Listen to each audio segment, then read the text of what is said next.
Olá, pessoal. Dando continuidade aqui ao curso de arquitetura de software, mais especificamente, vamos falar nesse módulo sobre desenvolvimento de software como transformação entre modelos. É uma forma que nós temos de visualizar a maneira que nós desenvolvemos software, e eu gosto muito mais no sentido didático e pedagógico, porque eu acredito que deixa bem claro a separação entre um trabalho de um arquiteto de software e um projetista de software. Embora nós tenhamos já visto, né, que não há diferença entre arquitetura e design, a não ser o nível de zoom, diremos assim, que você dá em cima daquele elemento que você está observando. Então eu gosto muito dessa visualização de software como transformação entre modelos, porque eu acho muito didático e facilita muito o entendimento de todos os envolvidos com o desenvolvimento de software. Então, inicialmente, nós vamos falar um pouco da transformação de software a partir de um modelo mental do seu stakeholder, até que chegar no modelo final de software, que é o próprio código-fonte daquela solução. Então, nós podemos visualizar o desenvolvimento de software como sendo uma série de transformações entre modelos, a partir de um modelo inicial que está na cabeça do seu stakeholder, do seu dono do negócio, até se chegar no modelo final, que é o seu próprio código. Então, dessa maneira, um dos primeiros modelos que são concebidos no desenvolvimento de software é o modelo chamado modelo de requisitos, que é, de certa forma, a materialização da ideia do seu cliente em uma especificação que engloba tanto os requisitos funcionais quanto não funcionais da solução. A partir desse modelo de requisitos, que possui diagramas, documentos textuais e outros artefatos, nós podemos, entre aspas, dividir um pouco as tarefas entre modelo de arquitetura e modelo de design. Os requisitos não funcionais presentes no modelo de requisitos são usados como entrada para a construção de um modelo de arquitetura. Já os requisitos funcionais presentes no seu modelo de requisitos são usados para construir um modelo de design. No final, nós unimos esses dois modelos, o de arquitetura com o de design, nós produzimos o que a gente chama de modelo de solução. Esse modelo de solução já está muito próximo do código. Você entrega para os seus desenvolvedores e eles implementam o código a partir desse modelo. Pessoal, é uma forma de você visualizar o desenvolvimento de software a partir da transformação de modelos. Vocês vão fazer dessa forma? É feito assim na prática? Nem sempre. Eu vejo essa forma aqui como uma forma mais didática para vocês realmente enxergarem de maneira pedagógica a separação entre arquiteto e designer. Então, o arquiteto de software fica responsável pelo modelo de arquitetura e o projetista de software pelo modelo de design. É uma forma de você enxergar e no final você junta ambas as coisas. Mas lembrando que essa divisão entre arquitetura e design, às vezes vai ter empresas que nem existe essa separação. Então, às vezes, é um papel único que é responsável por essas questões. E mais uma vez enfatizando, eu só acho que compensa modelar no sentido detalhado de documentação de software, se isso for trazer valor para você. Vocês vão perceber que esses modelos de arquitetura chega um momento que eles viram meio que um padrão. Eles não mudam muito. Você tem um template da sua arquitetura que você customiza para qualquer outro elemento do seu modelo de domínio. Eu vou mostrar isso para vocês. Então, muitos desenvolvedores e arquitetos mais experientes eles já têm esse modelo arquitetural na cabeça. Então, para eles já tem uma forma de ir direto para o código, porque já aqueles modelos de arquitetural já existem algumas arquiteturas bem definidas na literatura. Por exemplo, a arquitetura N camadas. Quando você transforma uma arquitetura em N camadas, teoricamente você já tem a camada de apresentação, já sabe quais componentes ficam ali. Na camada de serviços, já sabe quais componentes estão lá. Na camada de integração com banco de dados, já tem seus componentes ali. Ou seja, os arquitetos, os projetistas e os desenvolvedores já têm uma noção desses modelos arquiteturais bem definidos. Tendo falado isso, eu quero dizer que enxergar também software como uma transformação de modelos facilita muito o entendimento de várias questões de desenvolvimento de software. É por isso que às vezes eu vou insistir um pouco nessa questão. Então, se eu estou falando de desenvolvimento de software, de engenharia de software a partir de transformação de modelos, Eu vou começar pelo modelo de requisitos, que é o modelo que materializa a ideia inicial, a concepção inicial do produto que está na mente do seu stakeholder. E vocês já viram bastante isso na disciplina de engenharia de software, na disciplina de orientação a objetos. Vocês já trabalharam muito com o modelo de requisitos. E sabem, talvez mais do que eu, que o modelo de requisitos é constituído não apenas de documento textual, mas também de documentos gráficos, como diagramas.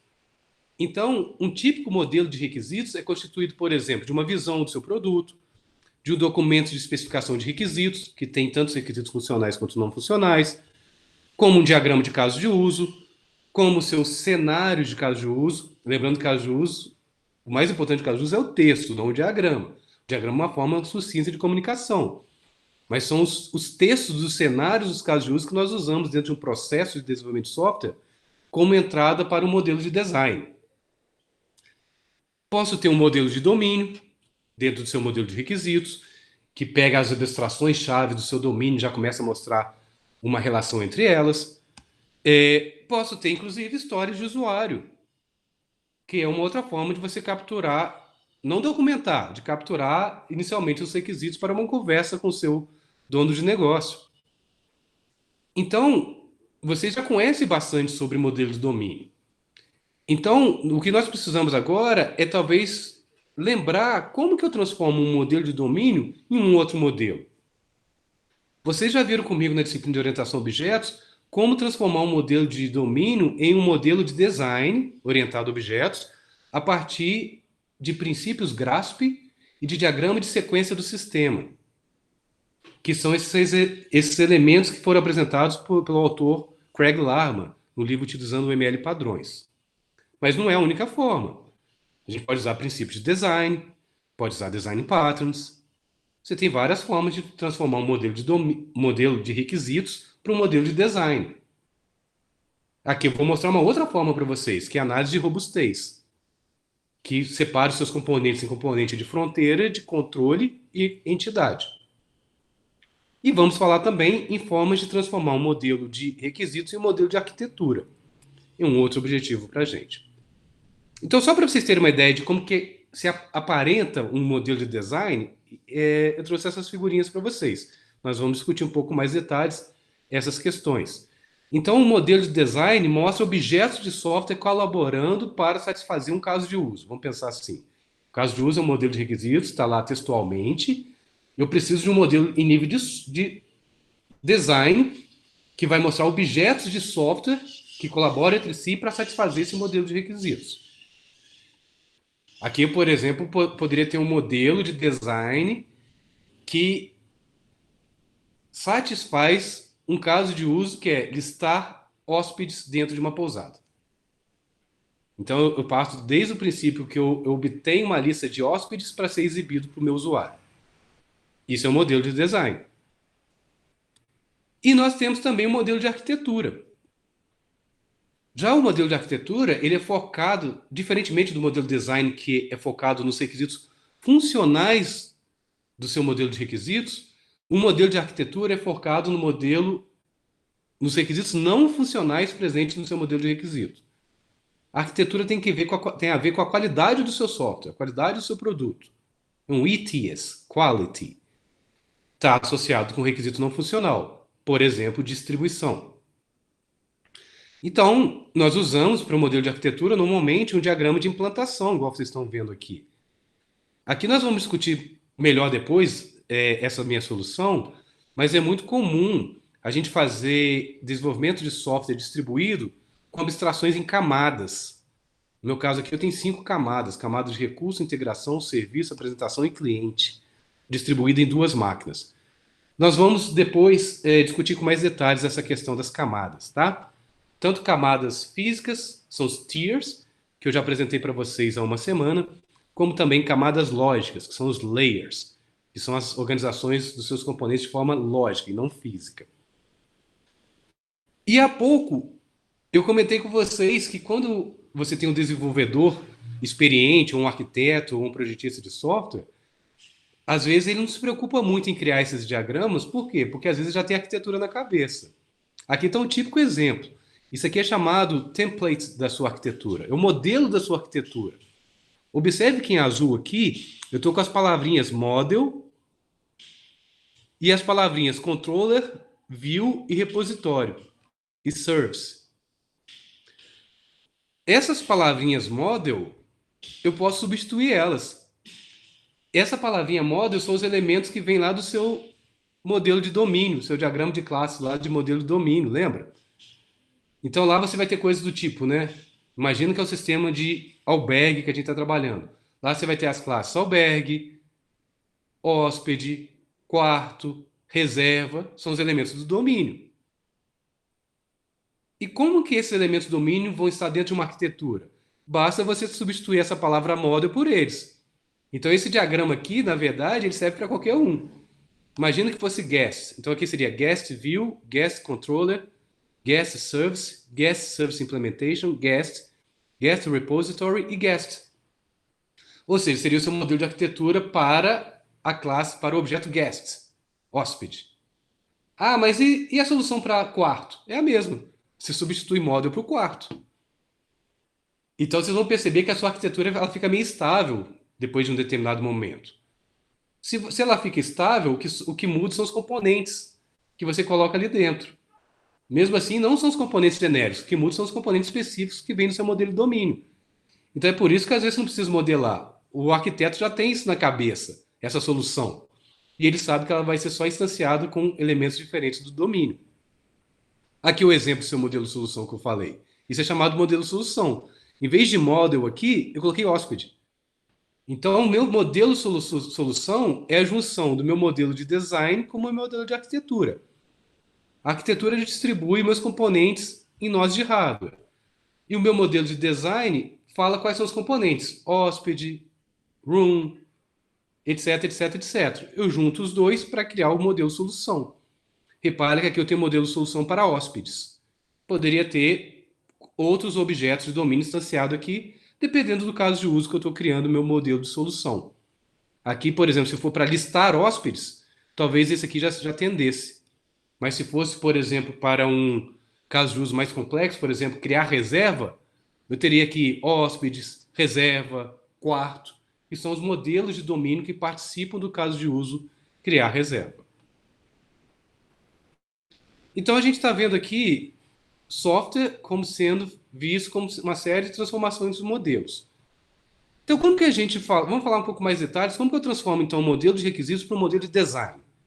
Então, lembrando, vou pegar, então, os requisitos funcionais, vou dar para um software designer, um projetista de software, e ele vai, em nível de objetos de software, projetar a solução para aqueles requisitos.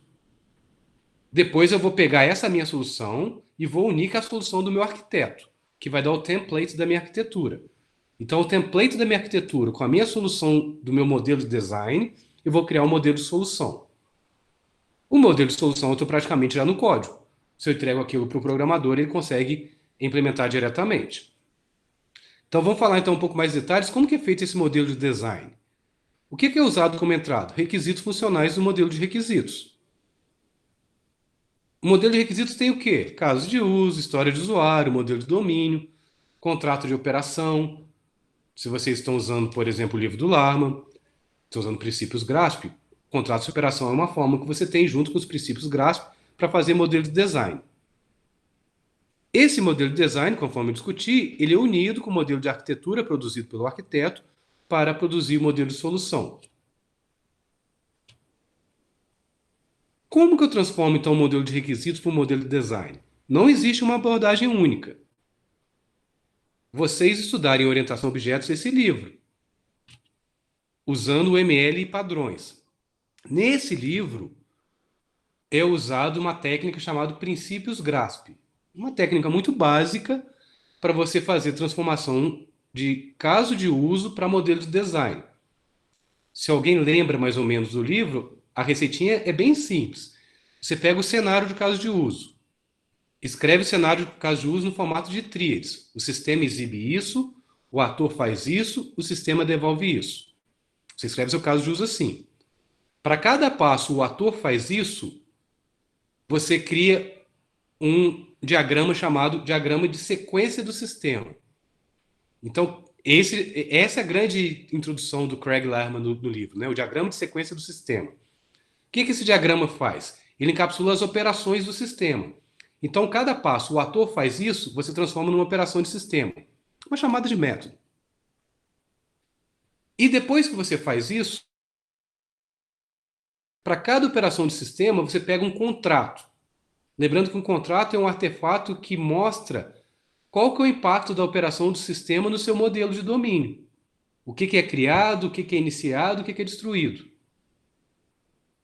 Se você pega o contrato, a primeira pergunta que você faz é, né, qual que é o primeiro componente de software que recebe uma operação do sistema? Você sabe que é o princípio gráfico criador. Aí você achou esse primeiro componente. Aí você analisa o contrato e vê o que é mudado, o que é alterado no seu modelo de domínio. Aí começa a criar os outros elementos a partir de um diagrama de sequência UML. Aí você usa outros princípios gráficos. Por exemplo, quem que cria um objeto que está previsto no meu contrato de operação do sistema como pós-condição? Quem responde isso é o princípio gráfico criador. Aí você vai lá e cria o seu objeto no seu diagrama de sequência com o seu criador. Ou seja, resumir talvez o livro do Larman em 2 minutos, né? Mas basicamente essa é a ideia que o Larman usa para transformar o modelo de requisitos em um modelo de design. Mas não é a única forma. Tem uma forma que era muito usada na década de 90. É usado hoje em dia? Eu acho que é até usado, mas na cabeça das pessoas. Mais uma vez, né? Eu trabalho muito com ML como no sentido de não de documentar, no sentido de comunicação. Então tem muitos desses designs ou em rascunho, ou às vezes mentalmente, né? Tem gente que usa ele mais formal. Essa técnica, então, da década de 90 é chamada análise de robustez. Tem outros nomes também, mas talvez a análise de robustez é o nome mais famoso, porque, se eu não me engano, é o nome usado no livro que apresentou a técnica, que eu li esse livro do Ivar Jacobson, né? Object-Oriented Software Engineering. Um livro lá do início dos anos 90, se não me engano, que apresentou a técnica. Essa técnica não faz parte da OML, tá? Mas é uma técnica que foi apresentada nesse livro pelo Ivar Jacobson, e ele é um cara muito famoso. Vocês sabem quem que é ele? Ele é um dos autores do processo unificado. É uma das pessoas envolvidas com a definição do OML, né? Antes da OML ele tinha um próprio processo de desenvolvimento de software, né? Chamava Objectory. Esse não é mais usado, né? Mas na década de 90 era usado. E, se eu não me engano, foi lá que esse termo análise de robustez surgiu. Então foi uma técnica muito famosa dentro do início dos anos 90. Eu acho que ela ajuda bastante, mesmo que você faça ela mentalmente.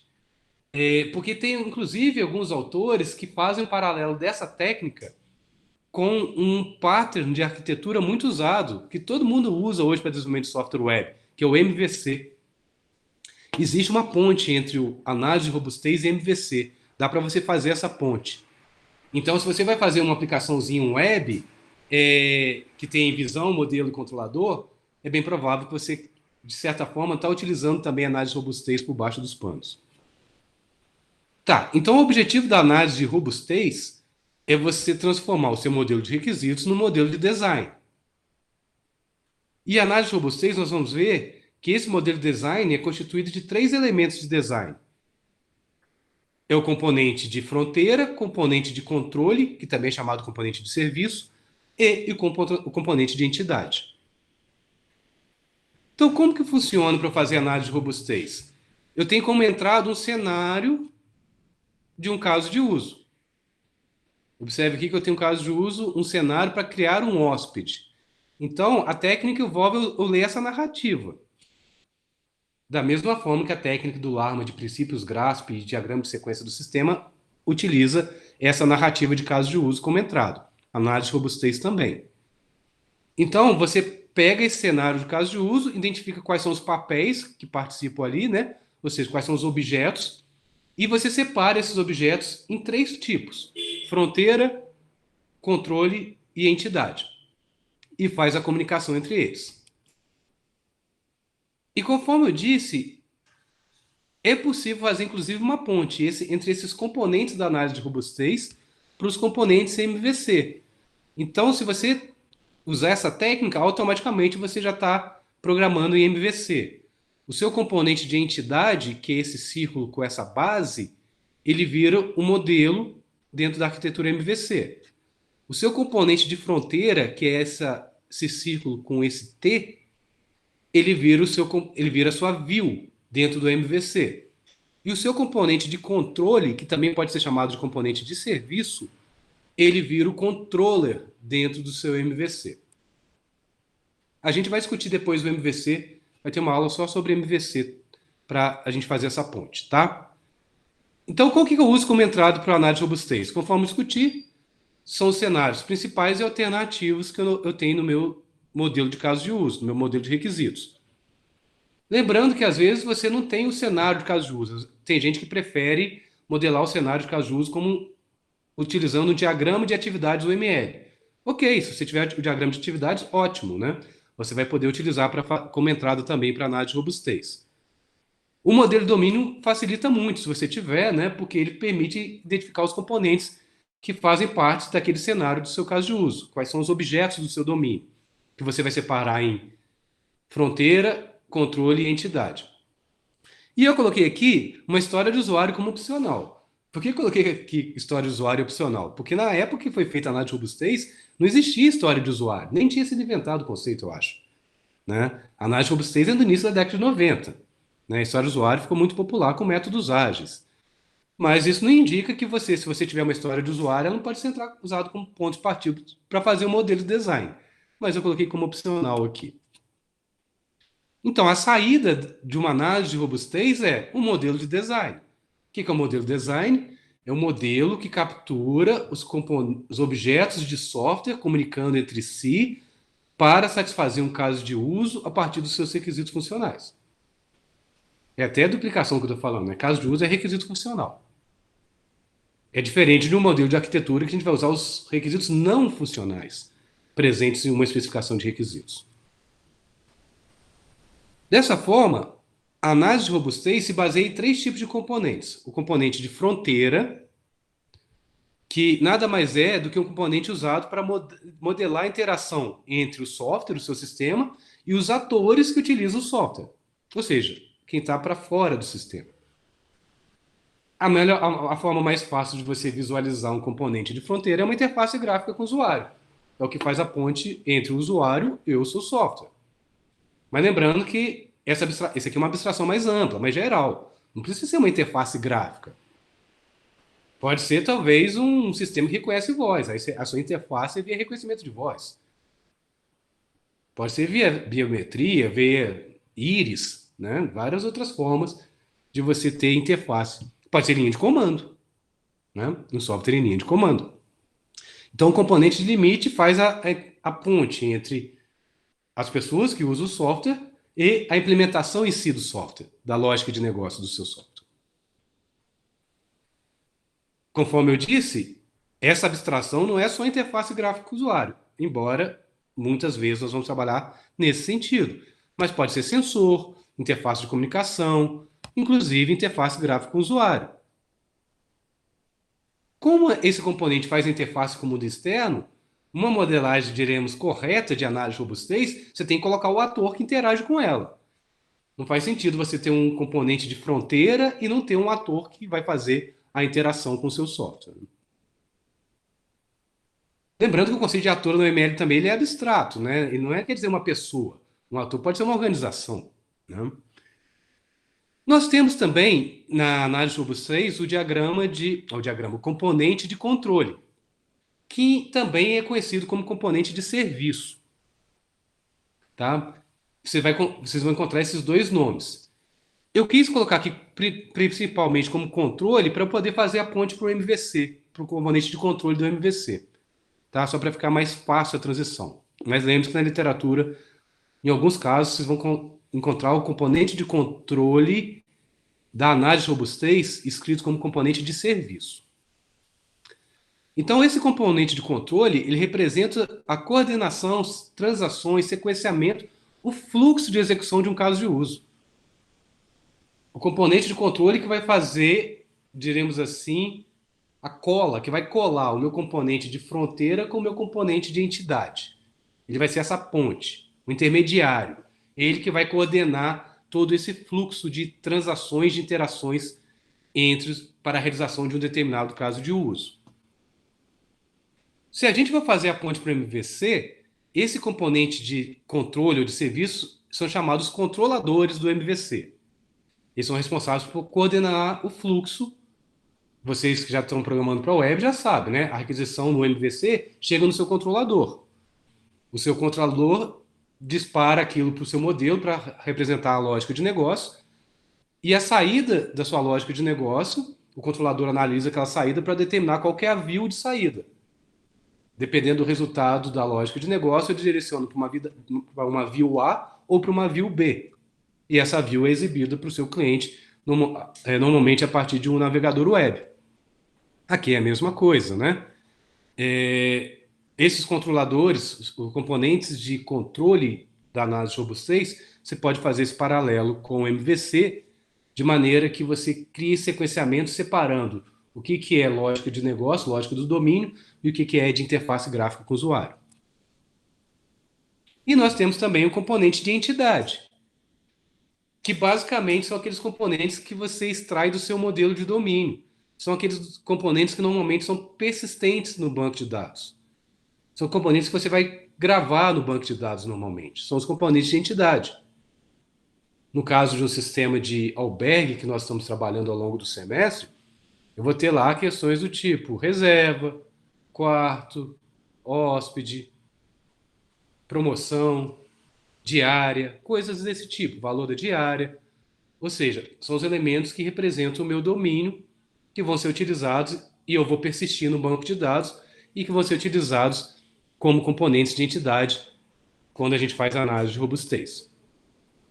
Então, normalmente, essas entidades correspondem aos objetos do domínio, são normalmente persistentes, seja em banco de dados, seja em arquivos ou alguma outra forma, e pode ter, inclusive, comportamento complexo. Eu posso ter lógica de negócio aqui. Não precisa pensar nesses componentes como só sendo apenas gets and sets, vamos pensar assim, né? Você pode ter métodos complexos que fazem lógica de negócio. O que vocês vão perceber é que quando a gente for trabalhar melhor com a questão de camadas no desenvolvimento de software, muitas vezes a gente cria uma camada chamada camada de negócio ou camada de serviço para encapsular essa lógica de negócio complexa. Mas essa é uma discussão um pouco mais para frente. Existem algumas regras para você fazer análise de robustez, né? Algumas regras de conexão. Mas lembrando, se você está usando modelagem UML e análise de robustez apenas como comunicação entre os stakeholders, talvez você não precise ser tão preciso em regras, né? É mais para você comunicar aquele design. Mas se você estiver usando de uma maneira mais formal, você tem semântica nessas regras, talvez você use de uma maneira mais precisa esses diagramas. Então, algumas regras para análise de robustez. Essa que eu preciso ter. Não faz sentido eu ter um componente de fronteira sem ter um ator associado. Estou dizendo que o ator utiliza o meu software a partir de um componente de fronteira. Um componente de fronteira se associa com um componente de controle. Também é permitido.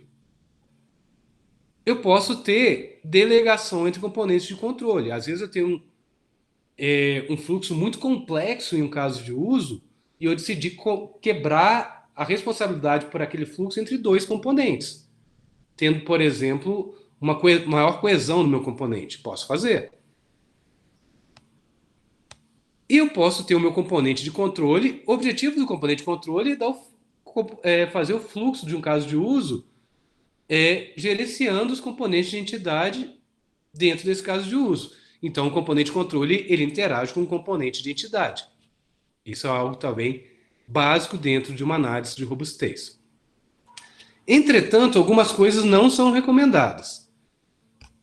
Um ator não pode interagir diretamente com um componente de controle sem passar por um componente de fronteira. Da mesma forma, um ator não interage diretamente com um componente de entidade. Ele tem que interagir com um componente de fronteira. Esse é um pouco mais polêmico, né? Você vai ver literaturas que teoricamente fere essa regra. Eu vou deixar para vocês decidirem. Tem gente que não aceita um componente de fronteira comunicar diretamente com o componente de entidade. Tem que passar pelo controlador.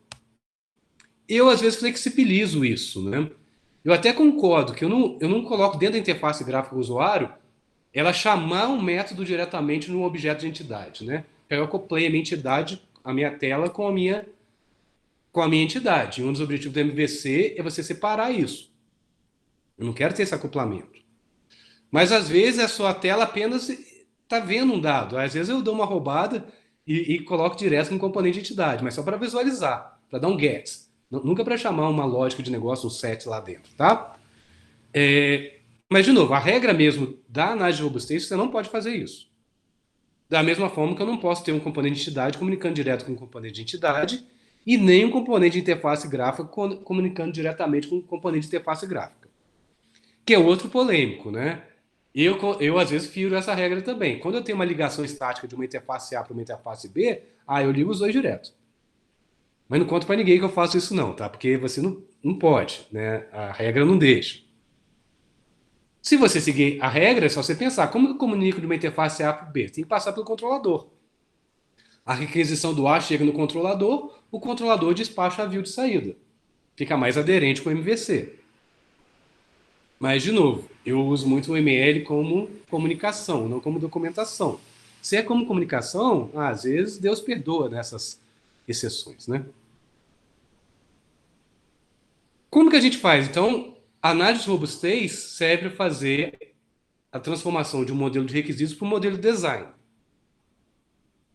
Normalmente, a gente documenta a análise de robustez utilizando um diagrama UML, que é esse diagrama de colaboração. Só que a gente apenas adapta o diagrama de colaboração para usar o ícone gráfico dos componentes de análise de robustez.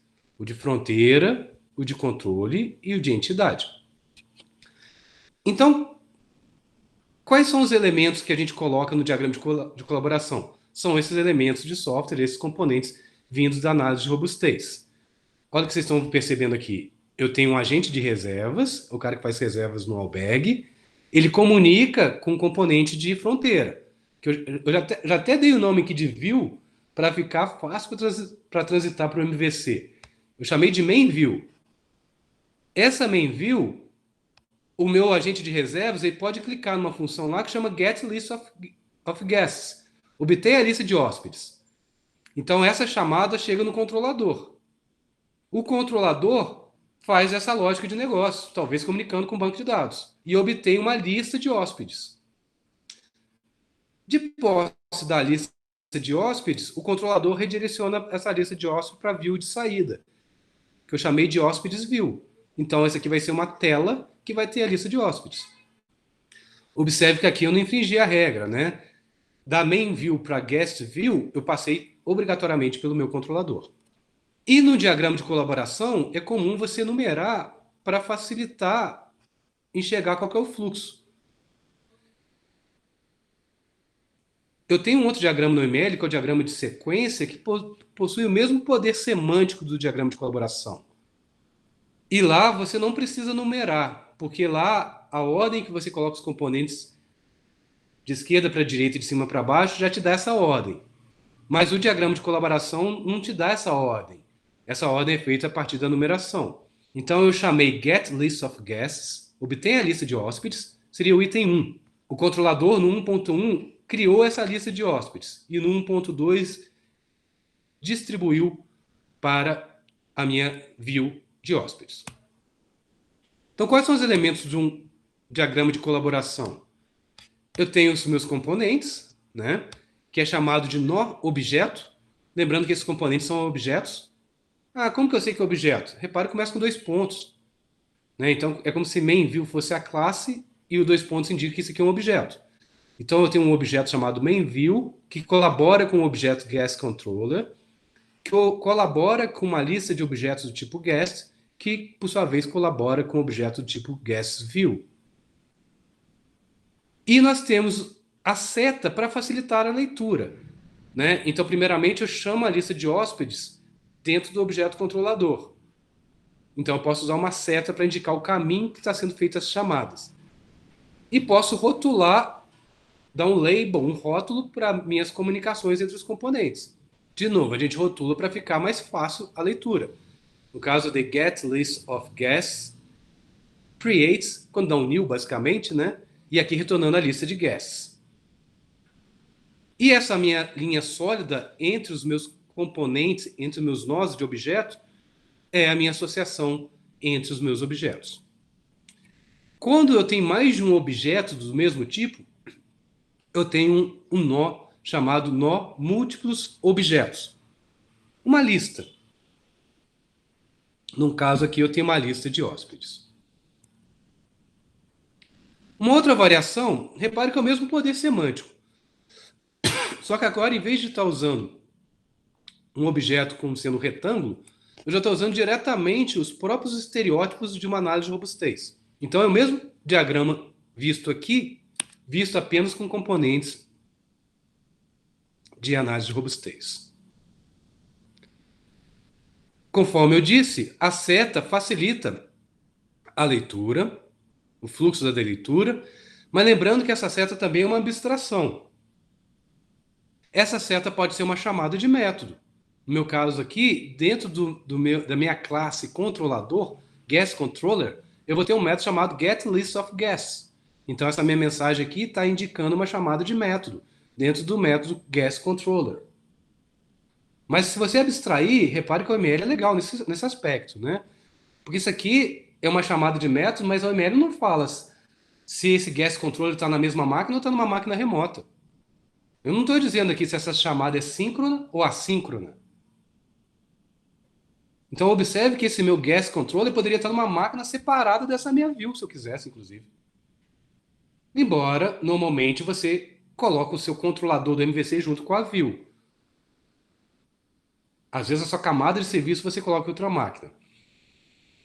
Mas, então, observe que essas chamadas aqui, que são indicadas por esse rótulo e por essa seta, indicando para onde está sendo feita a chamada, você tem que abstrair. Pode ser uma chamada de método local, pode ser uma chamada de método remoto, pode ser uma chamada de método síncrona ou assíncrona. Então, a mensagem, conforme eu disse, facilita a leitura e o sequenciamento, principalmente porque nós colocamos essa numeração dentro do diagrama de colaboração. Depois eu vou mostrar para vocês o diagrama de sequências. Esse mesmo exemplo, visto no diagrama de sequência, lá nós não precisamos numerar, pois está implícito no diagrama qual que é a ordem cronológica dessas chamadas. E conforme eu disse, né, eu posso representar múltiplos objetos do mesmo tipo a partir de um nó múltiplos objetos. No meu caso aqui eu tenho uma lista de guests, lista de hóspedes.